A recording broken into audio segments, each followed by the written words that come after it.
Welcome into another edition of the JMU Sports News Podcast. I'm Bennett Conlin, joined by Jack Fitzpatrick. And Jack, I'm feeling pretty inspired tonight because the Georgia Bulldogs team that people said was going to go 5-7 or 6-6. People didn't know if they were going to go to a bowl game, just won the national title.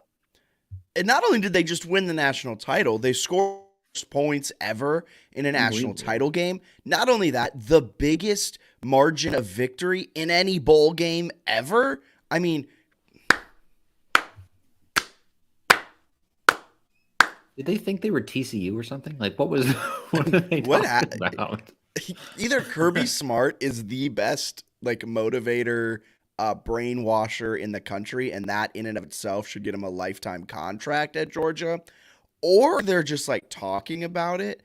But there's absolutely no way that the Georgia players, in their heart of hearts, were no one believed in us. You were the consensus number one, if I'm not mistaken, from wire to wire, right? It was so funny. It was like people were like, "Oh, they lost a lot to the NFL. Maybe they'll go 10-2." Nobody was like, "They're not going to have a winning record." It was just so funny. They're like, "Nobody believed we could win any games." Also, they schedule cupcakes the entire season outside of the SEC. So I sure as hell hope you're winning a lot of I love that. That was cracking me up yesterday. I really enjoyed that. Kirby Smart took a page out of Nick Saban's playbook, who took a page out of the Bill Belichick playbook, which is when your team is the GOAT, make them think they suck. Yeah, I want to see if Signetti can do that this year. I'm hopeful he can have him going in there like, people thought we were going to lose out. They thought we wouldn't get this waiver. We did. Great foreshadowing to the waiver. I guess we have to talk about that later in the football section of the podcast if JMU's going to get it. But first, we have some ad reads. That's pretty exciting. 3-Notch, Harrisonburg Valley Collab House. Visit it. We love 3-Notch. They're scattered across Virginia. Some of the best beer, I would say, across the Commonwealth. I love it. I'm looking forward to stopping in. Haven't been in a while. I know our friend Brian was trying to get me to go down, or both of us to go. I guess you would go up for the JMU App State game. Glad we didn't agree to that trip. That would have been something. But we'll have to get back there at some point and have some 3-Notch. Well, it depends if the season gets back on the rails, because if not, I don't know if I want to watch a sad excuse for a basketball team play a game in the AUBC. But also, Adam Markowitz let us know to let you guys know that the Fresh Beer Club with 3-Notch is an awesome value and something, if you are near a 3-Notch, that you should be signing up for. 2 exclusive fresh beers, 3 pint cards for just $20 a month.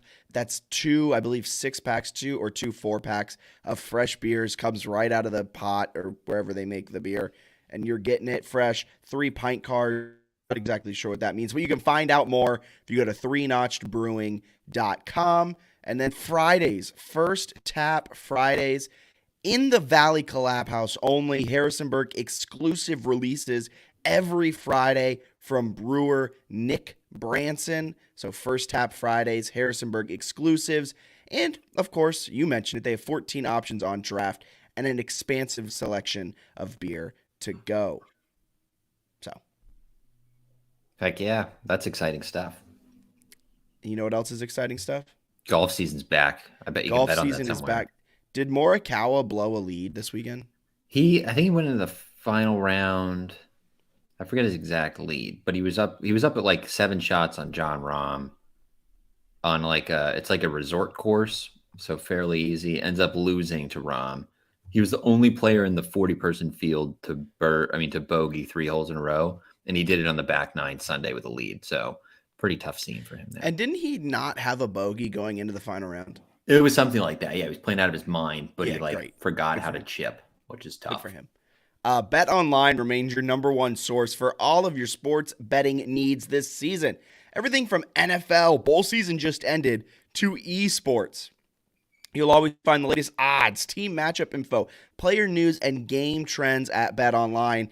Bet Online features live betting, free contests, live scores for almost any sport or game imaginable. You want to bet on Swedish ping pong? They got you. We're the easiest and fastest way to bet on all of your favorite leagues and events, including golf. Head to Bet Online betonline.ag. That's betonline.ag to join and receive your 50% welcome bonus with your first deposit. Make sure to use promo code BELIEVE. Remember, that's how you spell it, BLEAV, to receive your rewards. A 50% welcome bonus is something you do not want to miss out on. Bet online, where the game starts. JMU had some major esports success recently. The Breeze wrote about it. Haven't had a chance to read it yet, but good for them. Some interesting stuff. You know what wasn't an interesting stuff this weekend? Men's basketball team, are they broken? Are they broken, or did we just think they were fixed? I have so many thoughts about the men's basketball team. I guess we'll start on the sort of the smaller You texted level. me and you said we got to keep this podcast quick. So if you have thoughts, we might have to ramble through these quickly, or we might be having ourselves a 3-hour podcast. I don't have too many advanced thoughts, but okay. So we go into last podcast, right? We're talking about how, at least I was talking about how if they could win 3 of the next 4, that's already gone, that they would have been positioned well for winning the regular season title. They won the first 2 games on the road, including a road win at Marshall. And we're talking regular season title. Then they go home and they lose to Texas State by a point. Those were some of the biggest games of the season, though. Like the way this schedule is laid out, those 2 games meant a lot. They were in a good spot, right? They were in a really good spot to sort of take control of the Sun Belt early. And then you have Texas State with a 1-point loss. We're like, all right, could have went either way late. And then they lay another egg against App State at home 2 days later. I don't know. What's sort of your thought from those 2 losses after we were so high on them last week? So I did the post-game reaction right afterwards. Yeah. And the Texas State one, I was not sad about. I was sitting at the Texas State and I'd rationalized that loss in my mind. Okay, I get it. It's not the end of the world. It's something you want. But at the end of the day, things didn't go your way. It's a conference loss against a team in Texas State that I think is going to be a top 4 team in the Sun Belt. You look at what they lost after last season. They lost 90% of their scoring, 90% of their minutes. They lost a huge chunk of huge players from last season. So they're still trying to figure out what their lineup was coming into conference play. First couple games of conference play didn't go their way. And so you would expect Texas State to figure out how to start winning because they're not a bad team. They're not Texas State football. Texas State is a legit basketball program in the Sun Belt. And then App State loss. That was just a terrible loss for so many reasons. You could point to the turnovers coming at the absolute worst time. You could point to just their magnitude of turnovers, 16 on the game. Technically, they had a +1 in the turnover differential, so I'm not really chalking up turnovers as much as a problem. What scares me about this team is their shooting. At their peak, when they're hitting a lot of shots, this is a great team, but they don't know how to win when their shot isn't dropping. And I know that sounds counterintuitive, how are you going to score? How are you going to win when your shots aren't dropping? They were 15 of 21 from inside 3 feet. They were 5 of 35 from outside of 3 feet. You were eating in the paint. Why didn't you continue to push down low? I just don't get, it seems like they're live by the 3, die by the 3, and there's no middle ground. Yeah, you look at the Ken Palm numbers, right? And their 3-point percentage is respectable, but it was high end at the beginning of the season. It's taken a significant dip here recently, I guess, with the conference. I mean, you look at them in conference, their offense has been one of the worst in the entire conference. So, I mean, their 3-point percentage in conference play is literally the worst in the Sun Belt at 24.2%. It's horrible. That's horrible. And they're also turning, so they can't shoot the 3, and they're turning it over at over 20% of their possessions. It's the same thing we've talked about, where it's hey, it's a small ball lineup that has inconsistent 3-point shooting, and they don't even take care of the ball well, and they don't have a big. It's a very confusing roster build. It's the same. Well, and this team, so now I'm getting heated over this, and we might go a little bit off the rails, but they perform really well in the paint. They do. For a small ball team, they shot 15 of 21 from inside 3. They're the best free throw team in the Sun Belt as of right now in conference play. You are third in the conference in 2-point percentage. You find success from inside of the arc. You had success from inside of the arc against App State. You had success from inside of the arc against Texas State. But you just jack threes for no reason or take long-range contested fadeaway jumpers for no reason. It's really it's mind-boggling at times. And then it's right. You mentioned that they're drawing fouls in conference on like 50% of their possessions or something absurd, but they're shooting like 67%, which is like toward the bottom half of the Sun Belt in play. Sorry, So they thank you get for to correcting that. Thank you for correcting that. I said that wrong, but yes. they're getting to the line. They're making 2-point shots. It's just frustrating because like, oh, you could do that all game, but then they have other times where they dribble into the lane, bounce the ball off their foot, and it's like you just can't be that sloppy with the ball. And it's tough too because it's not like it's like, oh, a true freshman dribbled it off his foot. It's like, not. I've watched that guy play for 3 years, and I was like, he's played a lot of college basketball, and a lot of the players have to commit some of those like really stupid mistakes. Did you watch the beginning of the second half? I didn't watch the App game.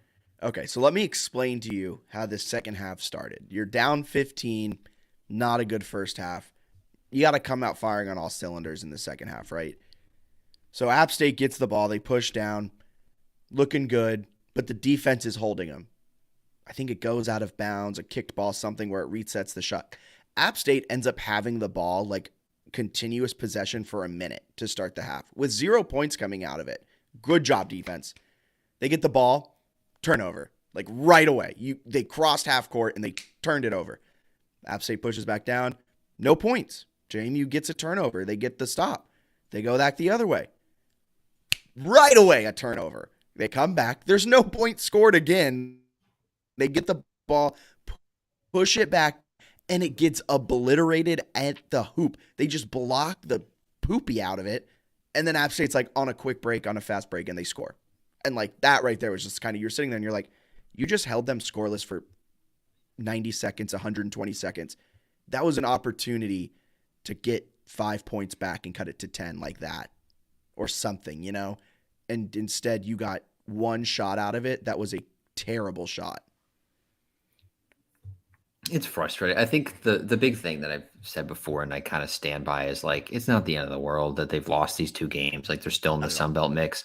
What's frustrating is that JMU fans have waited for years for the men's basketball program to be semi-relevant. And every time they like pull you in and they give you a taste and they're like, oh, you know, we're in a spot now where what are they? They're 6-1 and we have a chance to win this little, you know, early season tournament. All we got to do is beat a crappy Valpo team. No, and they can't do it, right? And then you're like, oh, okay, well, you're about to have this huge winter break going into Christmas where you could be 10-2, ending the non-conference. All you got to do is win on the road at Coppin State. It's like, oh, they gave up 107 in double overtime. And then it's like you get the 2 conference wins. You're like, wow, you were in prime position to set yourself up for an NIT berth and a regular season title. And they're like, what if we laid 2 massive home eggs instead? And it's not their fault. It's not this team's fault. No one's mad. Like some people probably are, but at this specific team, it's more of like, you've been stringing JMU fans along for decades, and even just us for like 5+ years or whatever, where it's like, oh, we got Matt Lewis, who's like a borderline NBA player. We just went 10-21. Like, what are they doing? It's just one that's frustrating because like time after time they draw you in. And you're like, oh, this could be the year that they make something happen, win a conference title. And then they go out and they just have these inexplicable losses with a team that's way more talented than some of the results. And it just adds up over time. It becomes very frustrating. Yeah, it's frustrating. It's not fun. What was your takeaway from JMU fans saying they came out flat because the environment was flat? I get that a little bit, but at the same time, it's like, again, it's not like that specific team, but like as a program, like you can't say anything about the crowds when you just don't do anything for 30 years. You know, like win games, beat Coppin State, go out and win some of these games where it's like, God, you know, if the fans were there and it was raucous, maybe we win. It's like, why don't you just win? Yeah. Just win the game. You So, had an but the opportunity against atmospheres were Texas. dead though. Yeah, They they were were terrible. crappy. They were terrible. Texas State, maybe the atmosphere plays a difference. I don't think Yeah. the atmosphere plays a difference against App. Like the final score was 71-62, but App held like a 19-point lead for 75% of the second half. So like that game wasn't close. Final score makes it look, oh, maybe some late free throws and they pulled away. No. I also wrote a few other things post game to talk about on the pod, and you hit upon them. I wrote same old Dukes can't build upon wins, but something that's a little worrisome. And you talked about missed opportunity to get the community to really buy in, but that kind of Yeah. plays into stringing them along. Something that has worried me now that we've seen in almost every game, and it hasn't really bit them until these last two. They go on these really extreme lulls. They go on 5+ minute scoring droughts multiple times in a game, which is quite amazing considering there's only 40 minutes in a game. I think you've got, I guess my quick explanation would be you got three guys, which is Molson, Morse, and Friedel, who are taking the most of your shots. And those are kind of your go-to guys. And I wouldn't say any of them have been efficient offensively this season from like a scoring perspective. So that feels like, right, you're in a rut and it's like, all right, let's go to our guy. And like if your guy just puts his head down, drives the lane, and takes a contested jumper, it's like maybe that ends the drought, or maybe that's like the whole reason you're in a drought. I still really like this team and think they have a bunch of potential and could, turn the year around. I think the other thing that like some people are getting upset and they're like, oh, there's no reason JMU should lose to these teams. Texas State and App State, pretty solid programs in terms of like the Sun Belt. So I think that's fair. And the other thing that I guess the one main point that I'll get out is like if we looked at JMU's resume as let's say we had a Texas State podcast and we looked at JMU's resume and we looked through their Ken Palm, the number one word I would have like when describing JMU would be fraud. Like I would look at them and immediately do our bit where it's like they're a fraud because like they didn't play anybody. Yeah. They haven't beaten anybody. Like you look at their wins, they're terrible. The best win is 82nd Ken Palm Marshall. Right. It's like they have the nice Marshall win. And then you look at some of the games like LIU is one of the worst teams in college basketball. Hampton's one of the worst teams in college basketball. They have 3 non-D1s, right? So you take out those 2 horrible teams and the 3 non-D1s and they're 6-6. I know they played North Carolina and UVA, but it's like they're kind of inflated with some of the stuff. So if we were looking at it from a very unbiased view, we'd be like, oh, what a major fraud they are. So. And like you said, the season, they are frauds. But the season's by no means over. Like we said pre-Sun Belt in like kind of our breakdown. I think we even said it with Nick from Mid-Major Madness. We're like, the team that wins the Sun Belt will probably have 4 to 5 losses because this is not a bad conference. If I'm not mistaken, they should be hovering around number 14 in the country. They're 15th in the country right now of power ranking the conferences around who you'd expect them to be, and it's roughly what the CAA's been. But this is a conference. You're gonna lose some games you shouldn't. You're gonna win some games you shouldn't. But now you have a stretch to finish out January of South Alabama, Georgia Southern, Troy, Southern Miss, Coastal, and Louisiana Monroe. I'm not saying you have to, but you kind of got to go 4-2 in that stretch. I think so. To have, if you have a legitimate like hope of winning the Sun Belt regular season. Yeah, you got to have a good stretch here coming up, and then nobody's like that intimidating in the Sun Belt. You just have to play more. You have to play consistently, and that's not what JMU does.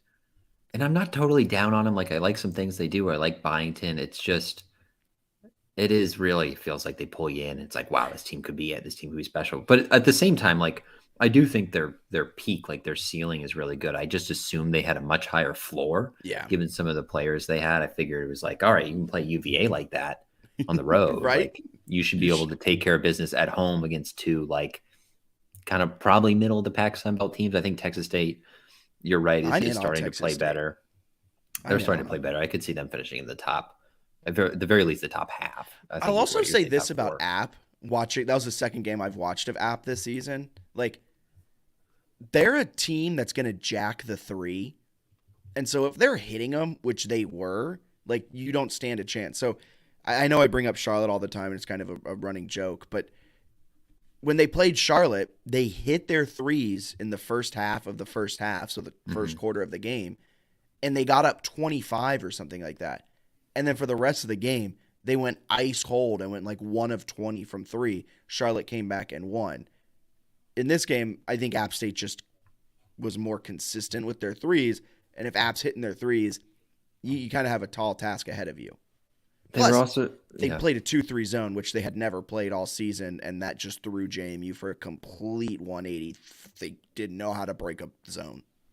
It's also like the defense did some okay things against App in terms of like the overall numbers. I think you'd like them to be a little better from 2 point, but it's like you can't go 4 of 26 from three yourself, right, and get away with it. I like the defense. I think the Hmm. defense is really good, and the bad offensive plays, specifically in the App State game, put the defense in positions where like you're hoping they miss a shot.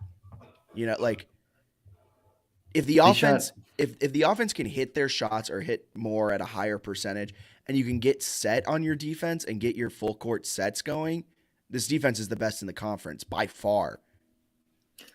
I think that's the thing where it's kind of frustrating, right? Because sometimes it's very simple with basketball, and it's like, oh, they didn't make their shots. But I think they were 21%, if my math is correct, 21% from 3 point range over those two games. Like if you do that ever, it's like it's not going to work, especially in league games. So it's Yeah. one where if like they shoot their season average or anywhere near it, they're 3-1 or 4-0 in league play. And even if they win those games, by a couple points, we're not even talking about it like it's an issue. It's just so frustrating to have the home games, Yeah. to have this prime opportunity to get to 4-0, and then to just throw up a bunch of bricks is like, ah, like why? But Um it's all right. I didn't mean to interrupt. You no, can it's finish your just thought. it's just a heartbreaker for you because it's I was so bought in after the Marshall win where I was like they didn't even have Morse and they're gonna get him back and start cruising through some of the play.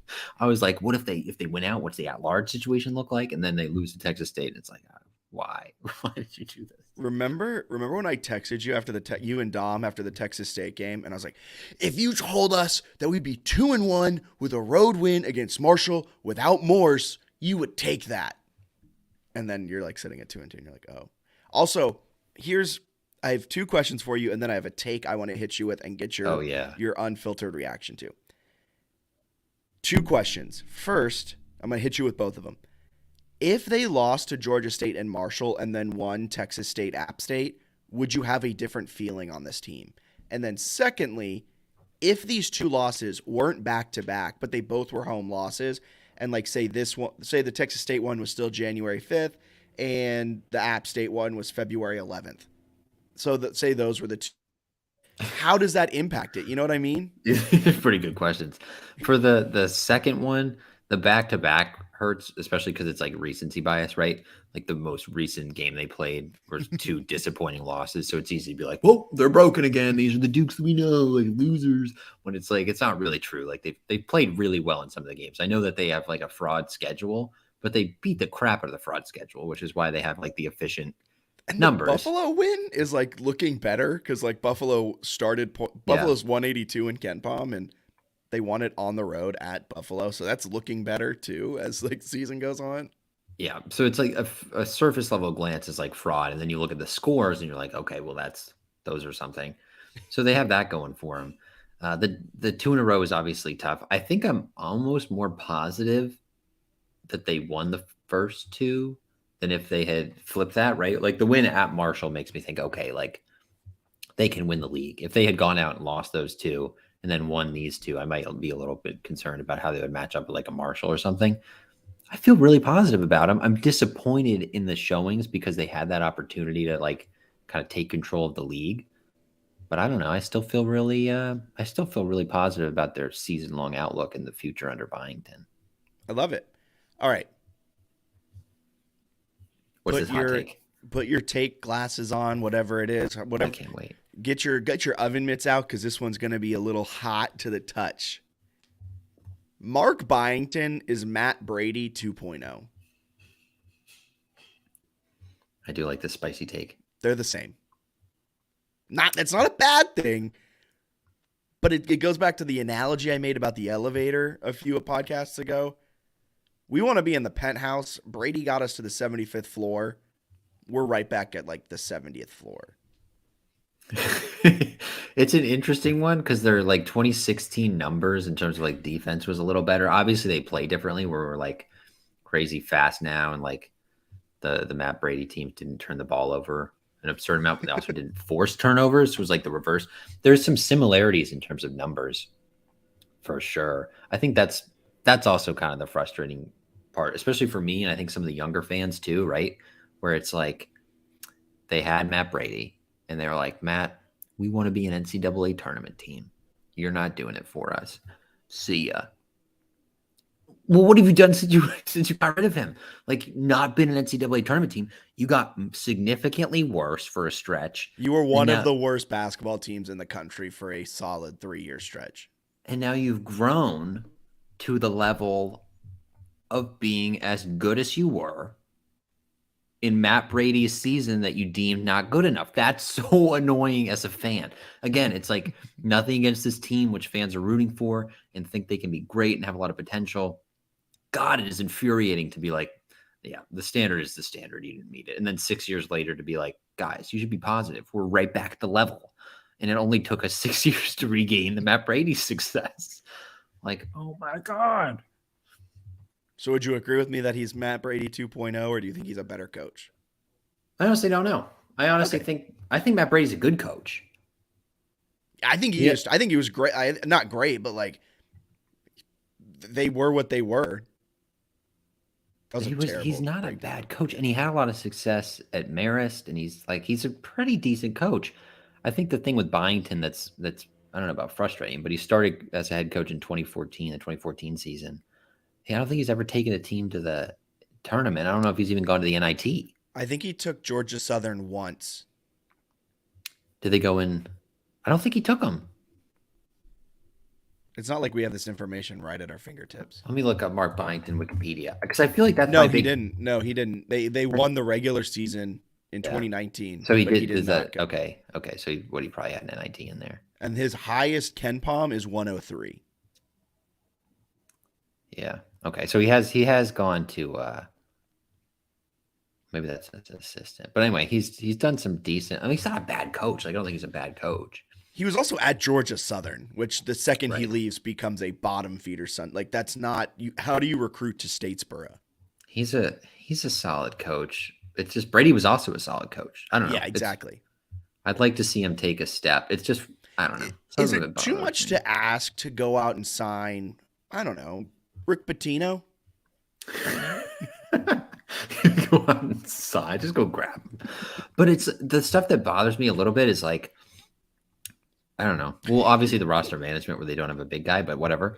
It's the fact that like they play super fast and they have like maybe two glaring flaws. And it's like they turn the ball over, like the shooting's kind of inconsistent, but it's not horrible. They turn the ball over and then like defensively they just you look at like the efficiency stuff, they do not block any shots.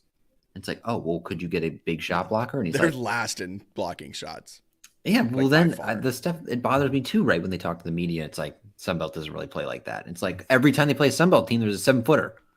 We'll get So into it the 7-footer that they're going to be facing off this weekend too. That's seems like going to maybe they pose do a. have some 7-footers. We were only a few games in, but I'm calling BS early on that.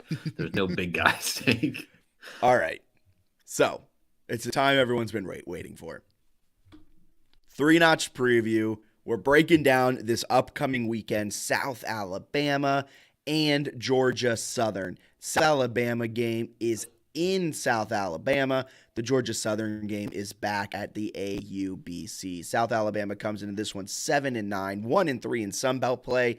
They were pegged as a third place finisher in the preseason media poll. They are ranked 198 in KenPom, and they play at a slow tempo. They don't really have an efficient offense, but they have a slightly more efficient defense. But this is where it comes into a fun part. They have Isaiah Moore, Kevin Samuel, and Owen White.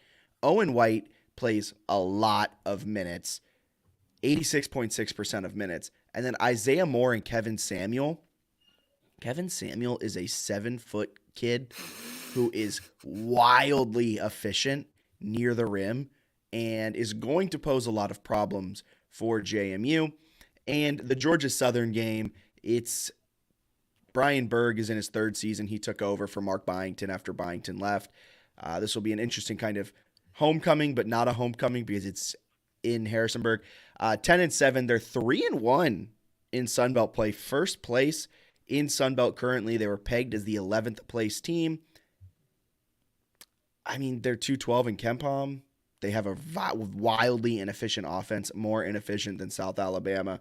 Defensively, they're much better. They're 155 in the nation in defensive efficiency. They play at a slow tempo. This is kind of what Texas State and App State were like last week. Not great offenses, really solid defenses, and JMU was handcuffed by both. Yeah, that's probably what I'm most interested to see, right? Is they talked a lot to the media afterwards where it's like we couldn't control the tempo. They played slow. And we ended up playing slow and we were terrible in the half court. They are terrible in the half court. All right. Well, can you control the tempo or can you be better in the half court? Because you're going to have to pick one of the two. Yeah. Maybe you can do a little bit of both. We'll see. But these games are huge because then you have a road games against Troy and Southern Miss, which, if I'm not mistaken, are at the top of the league right now at 3-1, along with a couple others, and sort of are expected to not be frauds, where Georgia Southern feels like more of a fraud. So it's a spot where, like, okay, you missed your chance to go take control of it. You got to at least get one this weekend of action to keep yourself kind of in the race. You might need both if you want to. If you want to stay in the race, you need to. Go make it happen. Control the tempo or execute in the half court. Because if they drop both of these games, they're staring at a 6-game losing streak dead in the face. Yes. Yes. And that's a scary thought. Because then all of a sudden the 20-win season is a question. It's basically dead if they lose the next 4. But you know whose 20-win season hopes are not dashed, and they probably will hit the 20-win mark before February? Women's basketball, man. I don't know if that's possible, actually. Let's see. They need 9 wins. No, They could. They could? They're what are they? They're 14-2. And they have 6 games left in January. All right, let's do it. So it's possible to get to 20-2 by the end of the month, which would be insane. And I think it's very possible because they just went on the road, took down Marshall 74-67, then went on the road, built up a massive lead against Southern Miss. They did blow it, and ended up winning 63-54. They're playing. I'm just very happy with this team. They're playing well. It's also wild to see Kozlova go from like barely able to score to like, oh, I can't miss a shot, and I have an array of post moves. She scored 17 against Marshall, 18 against Southern Miss.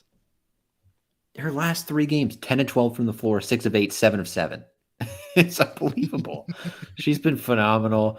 Kiki Jefferson hasn't even been that efficient recently, but she's still averaging 18 and 8. She's pretty well positioned to be player of the year, assuming they sort of stay atop the league.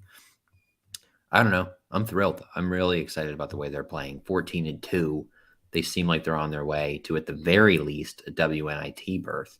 Like they're doing things really well. The defense has gotten so much better from early in the season, and they have offensive threats. And it's, I kind of assumed it would be the Kobe King Hawea show. She's only played sort of a handful of minutes the last few games. Yeah, she played 5 minutes against Marshall, 7 minutes against Southern Miss. Do you know of anything that is impacting that? She was in a boot a few games ago. Is she battling with injury or has nothing come out about that? I don't entirely know specifically. I imagine maybe sort of easing her back in and not rushing it, especially since she hadn't played a lot before that, really. So there might be some, she's only played more than 10 minutes in one game this year. So they've gone kind of slow with her, but she offensively, she has a ton of moves. I think she'll figure it out as the season goes on. To have her, as a bench option or whatever is pretty absurd. So I'm very excited about them. I might try to go watch them play Troy on the 21st. Oh, because we'll be there. We'll be near the region. We'll be around the area. Yeah, so I might swing back on my way up and see if I can watch them play Troy, because I think Troy is supposed to not suck. Is that correct? I may have to convince Eva on that as well. It's going to be a good pitch. Do you want to go watch mid-major women's basketball with me? And Bennett? And then she'll be like, no. Troy 3-1 the league. That could be a good game. We're looking at a pretty good team in the league, and you've got the assistant coach that we stole from Troy. So there's a little bit of a rivalry. It's also hilarious how like this team, and I don't know what this goes to show, but this team looked rudderless. This team looked like not good last season and against Maine to start the season, which I'm always going to bring up the Maine. I'm going to find a way to mention Maine each podcast. But like especially last season, they were getting like 2 assists a game and 15 turnovers. Like they just looked not good last year and like there was not a lot of hope coming into this year.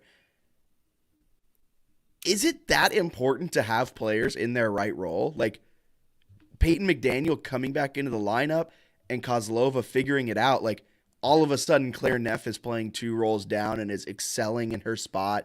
Annalisa Goodman isn't asked to play a lot of minutes. Steph Odekirk, she's starting, but she's not necessarily asked to play 15 plus minutes and take more than 5 shots a game. Like, is it that important to just have your roles filled correctly?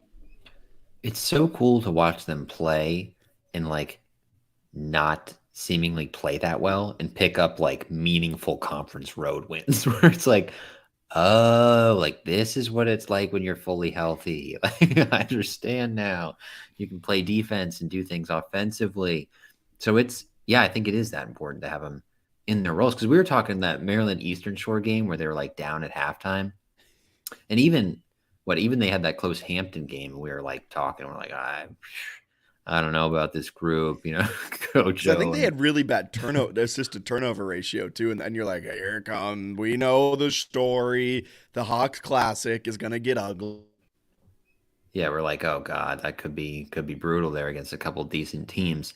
And then apparently, I think O'Regan, according to this DNR article, kind of laid into him after the Hampton game. It was like, what are we doing? And the whole team was sort of hashing stuff out. And since then, they've won, what is that, 6 games in a row, all very impressively. I think the smallest margin of victory in there is 7 points, and it's the road game at Marshall. 4 of the wins are by double digits, another one's by 9. Like they've just really clicked, and some of it is getting people healthy, but the fact that they're playing defense well, I'm just excited. Everything looks good. I'm going to look up her hoop stats before my subscription expires and check them out because they're playing great right now. I'm stoked about them. 4-0 in Sunbelt. Next 4 in Sunbelt are all at home. App State, Georgia Southern, and Troy. So they, not to get way too far ahead of myself, but I'm going to get way too far ahead of myself, could be staring at 8-0 in conference play. And then the following 4 games, this is very interesting scheduling, all on the road at Coastal, at Georgia State, out at South Alabama, and at Georgia Southern. And then the rest of the season goes on into February, so won't necessarily go forward. But of their next 8 games, there's a strong possibility they win them all. Yeah, they're in a great spot right now. Her hoop stats, I apparently have lost my subscription, so that's a bummer. But they're Not paying the $500 a year to get her I hoop think stats it's like more than double what Ken Palm is, which is just absurd because it's like way less Ken Palm's usable only like user $20 a interface, year. which is great. It's like Oh, I 50 love for it. her hoop stats. I can't pay $50 for that. It's A year? I mean, well, come if it on. was like the same interface, I would consider it to be Yeah, honest with you. But it's not the same interface. it's But not a anyway, great interface. You can't compare easily either. Like, no. Well, yeah, I want to just see what the Sunbelt is like, and I also don't know what it means.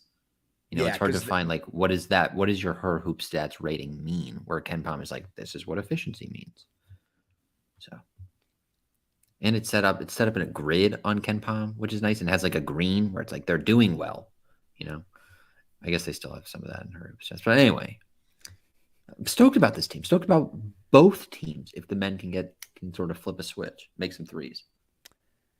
is that all it's going to take just to hit their shots? Like, I is think it if they that hit a few, simple?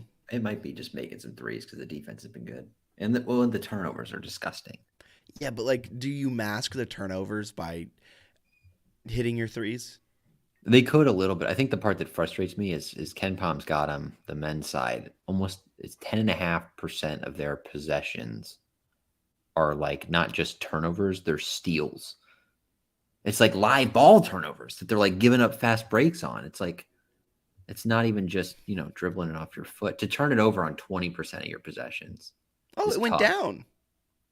It's It was it's 22. Wait, that was conference. In that's conference play, they're conference. turning it over 22% of play. So in So conference play, 22% of their times they have the ball, they turn it over. yeah, so it's like 1/5 to 1/4 of the times they're doing that. And then when they go down and shoot a three, they're making it, 1/4 of the times, 1/5 of the And time. then on top of that, they're not rebounding offensively, so you're not getting second chance points. So really, there was a point in the App State game where App State had 40 shots and JMU had like 22. And the announcers were like, how does that happen? Yeah, it's bad. Can't turn the ball over, or at least offensive rebound. But, they've constructed a lineup that can't do that because the Sun Belt doesn't do that, I've been told. Except that they're playing a 7-foot, wildly efficient 7-footer. We're still winning the belt, though. We're still going to win the conference tournament. If JMU is able to shut down the 7-footer from South Alabama, I'll be vastly impressed. This is the JMU basketball fandom where it's like, if they can do this one thing, I'm all the way back in. And it's the smallest thing. Also, real quick, before we get to football to end it out, I just want to shout out Alonzo Sule. Homie's got some butterfingers for hands, but when he actually gets the ball, he's one of the most efficient players on the team and in the nation. And then Amadi's shooting 70% from two. This is what I'm saying. Get the ball inside. Get it inside. Stop with the threes. Get it inside. Play inside out. Get into the paint. Get inside three and put up your shot. That's it. It's that simple. And don't turn it over. Thank you. Well, I mean, that's not important. Just get it inside. I wish we could coach for a game. Just screaming, stop turning it over. Make your shots. What are you Coach, what do you want us to do? Entry pass, entry pass, entry pass. Kick out, kick out, kick out, and make it. And stop turning it over, boys, and we'll be fine. Why isn't buying to just say that? God. Well, football. So the football side of things, real quick. No transfers have come through last week. What's that? No transfers have come through in the last week. No, they just got two. They just got two. They did? Yeah, they just got two. They got this big tight end from Pitt. Another tight end? Another tight end. So they're loaded at tight end. They got Horton. They got Taylor Thompson. Now they got this right from Pitt. 6'3", 265, athletic. Sounds a Drew Painter type. He's a big guy. And then they added, who else did they add? They added somebody else. I don't know. Let me look it up. While you're looking that up, I want you to also think, because I know it's really easy to look. Okay, hit me. It's Emmanuel Bush. He's a defensive tackle from Marshall. 6'1", 290. Oh, yeah, had a sack and a half against the Dukes last year. That's also a weird one. You flipped a kid, essentially flipped him. Kind of an interesting one. Sounds like it'll help, though, in the trenches. I think the defense will be really good. Apparently, Uku's coming back. Not confirmed, but people have talked, and they're like, they haven't been that active on the edge in the portal. Which ESPN had a little thing where they put JMU in the way too early top 25, and they had 9 projected defensive starters coming back, and they said that Edwards and Swan were leaving. Makes it seem like you could. I know Noah on one of the DNR podcasts had floated that he has a year of eligibility, I guess, which I didn't even realize. And he hasn't announced anything officially. Yeah, but kind of sounds like he might be coming back. I'm sure somebody at the Breeze could figure it out. Wouldn't he have to be in classes in like a week? Great point. Great point. Or I don't know. Maybe he was going to go through the summer anyway, so you wouldn't know. And last question for you. Oh, yeah. Likelihood that they get this waiver. It seems like they're going to. I don't know. They talk about it confidently. It'd be a huge bummer if they can't go to a bowl or win the Sun Belt again, because I'm starting to get all in on the football team. They feel like they could be loaded. Am I too aggressive in saying that JMU is the best team in Virginia? I think they are. Even if I don't think it's close either. I think there could be a pretty significant gap. I know Tech's done some decent stuff in the portal, but if they return that entire defense for JMU and they can get any level of improvement in the secondary, That's which you would gonna be. assume because they're all freshmen and sophomore. Like you'd assume there is growth. You're looking at like the best secondary in the group of five. I mean, honestly, Not in the the best secondary, country, best defense. maybe even in like if you look at all of football from across the world, it might be the best secondary. They're just the defense is gonna be so efficient next year. And then if like they find some stuff offensively, offensive line comes back. I love what they've added in the portal of receiver and running back. Quarterback, I think they're gonna be okay, if not great. Shocking to me that there has been no one entering the portal of note. Yeah, maybe somebody paid up. Maybe we got a bag man. Maybe No, we got an not that's NIL not. man. I meant Billy Atkins. I am surprised they haven't had, yeah, with two quarterback transfers that Barnett and Atkins haven't announced anything yet. If they stay, that's incredible for the depth at quarterback. You've got a guy who started games last year, could be your third or fourth string or second. It A depends on who the big time competition shakes quarterback out. also just entered the transfer portal.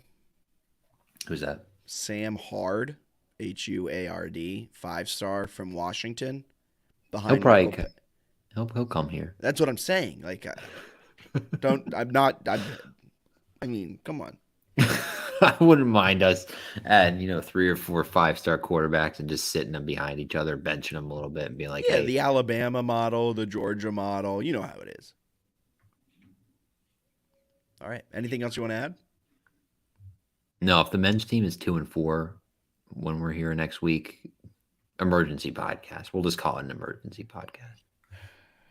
We'll be on the lookout for our post game breakdowns. I don't know if Bennett's going to have the time this weekend. It's all you. You're our post game boy. It's fun though because I'll have like a beverage or two watching the game, so I'm feeling a little good afterwards, and I have to kind of watch myself so I don't say something completely out of pocket on those post gamers. But so check those out there. They jump up live on our Twitter an hour or so after the game, and just breaking down what I saw and kind of the initial heat of the moment. Hopefully we have some winning coming up. JMU will face off against South Alabama Thursday out south at South Alabama, and they'll play on January 14th back at home against Georgia Southern. And then on the women's side, they'll play App State, Georgia State Thursday, Saturday, both at home. Tip 7 p.m. and 4 p.m. respectively for Bennett Conlin. Let's hope the men's team isn't 2-4 the next time we're recording, and let's hope the women's team is 6-0 next time we're recording. You all have a wonderful rest of your day. See ya.